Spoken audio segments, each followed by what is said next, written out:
যে আন্দোলন করছে সে আন্দোলনে এটা ৩৬শে জুলাই আমাদের বাংলাদেশ আবার দ্বিতীয়বার স্বাধীন হয়েছে।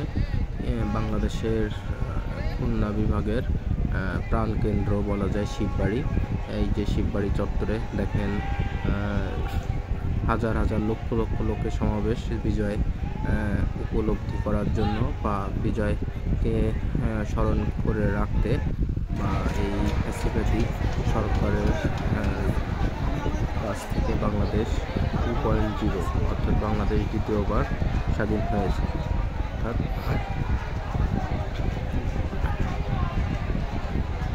দেখেন লক্ষ লক্ষ জনতার ভিড়, সবাই স্বাধীনতা উপভোগ করতে এসেছে। এই সেই শিববাড়ি চত্বর যেখানে ছাত্ররা প্রথম আন্দোলন শুরু করে, পরে দৌলপুর, তারপরে গল্লামারি ভার্সিটির সামনে বিভিন্নভাবে এই আন্দোলন খুলনায় সংগঠিত হয়।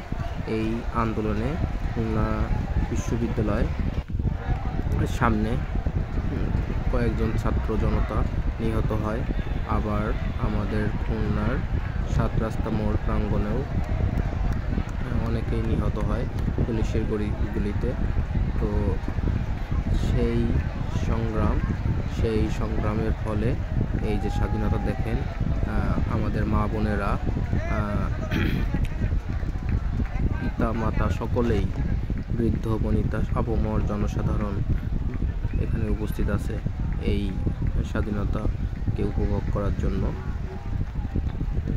বাংলাদেশ 2.0 অর্থাৎ দ্বিতীয়বার গণঅভ্যুত্থানের ফলে শেখ হাসিনা সরকার, সাবেক প্রধানমন্ত্রী শেখ হাসিনা পালিয়ে যাওয়ার পরেই ছাত্ররা বা আপামর সাধারণ জনগণ এটা দখল করে নেয় এবং আমরা দ্বিতীয়বার স্বাধীনতা অর্জন করি। স্বাধীনতা অর্জন করার পরের অবস্থা খুলনা দেখেন শিববাড়ি চত্বর, যেখানে থেকে হয়েছে দেখেন এই যে হরিণ চত্বর। এরপরে দেখেন ডান দিকে এখানে শিববাড়ি থেকে যে রেলওয়ে স্টেশন বা খুলনা রেল স্টেশনের যে আপনার দেওয়াল আছে, দেওয়ালে দেখেন ছাত্ররা বিভিন্নভাবে আলপনার মাধ্যমে খুলনাকে সুন্দরভাবে প্রেজেন্ট করছে বা এই যে স্বাধীনতাকে সুন্দরভাবে মানুষের কাছে প্রেজেন্ট করছে। মানুষের মুখের ভাব প্রকাশ করার এতদিন কোনো ছিল না, বৈষম্য ছিল।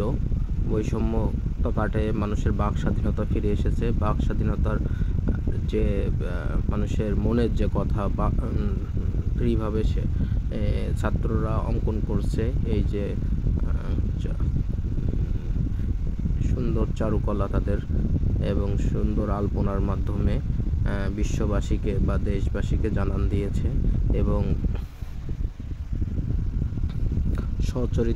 সচিত্রিত করেছে নিজের মনের কথা, এতদিনের না বলা কথা, ব্যাকুলতার কথা, দেশের বৈষম্যের কথা, এগুলো সবগুলো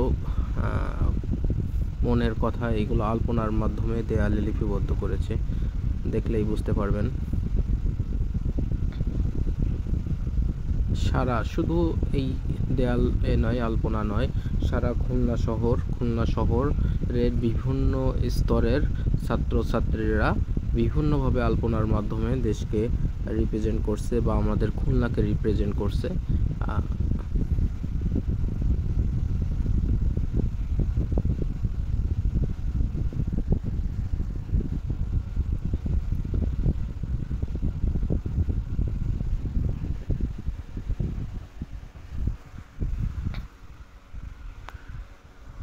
দেখেন কত সুন্দর আলপনা, কত সুন্দর মনের ভাব।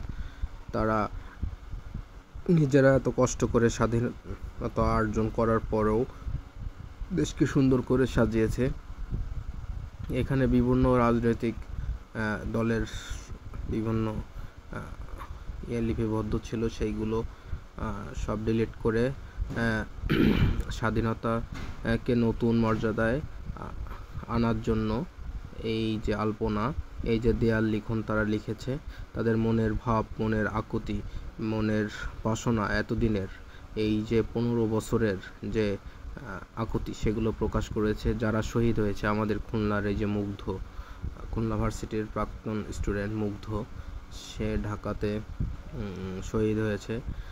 তাকে নিয়েও আলপনা এখানে আছে। খুলনা শহরের বিভিন্ন জায়গায় বিভিন্ন দেয়ালে আলপিত হয়েছে যে শান্তির শহর খুলনা কেন অশান্ত হয়েছে, সেইগুলোর কথাও এখানে হয়েছে। তারা যে স্লোগান করেছিল যুদ্ধের আগে বা এই গণ অভ্যুত্থানের আগে, সেইগুলোও এখানে হয়েছে।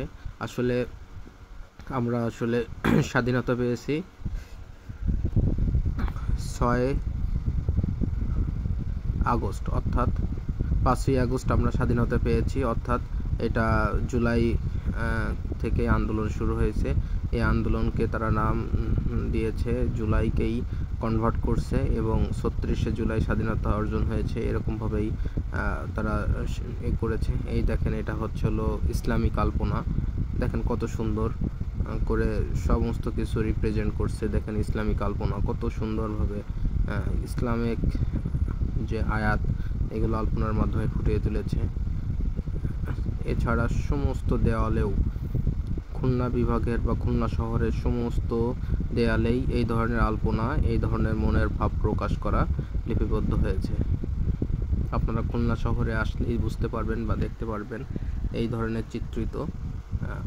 একদিকে শহর যেমন সুন্দর লাগছে, অন্যদিকে তাদের মনের ভাব, মনের কথাও তারা এই আলপনার মাধ্যমে প্রকাশ করতে পারছে। এটাই যথার্থ এবং এটা আমাদের মনের মণিকোঠায় শেষ পর্যন্ত লিপিবদ্ধ থাকবে যে 2024 সালের 36শে জুলাই বাংলাদেশ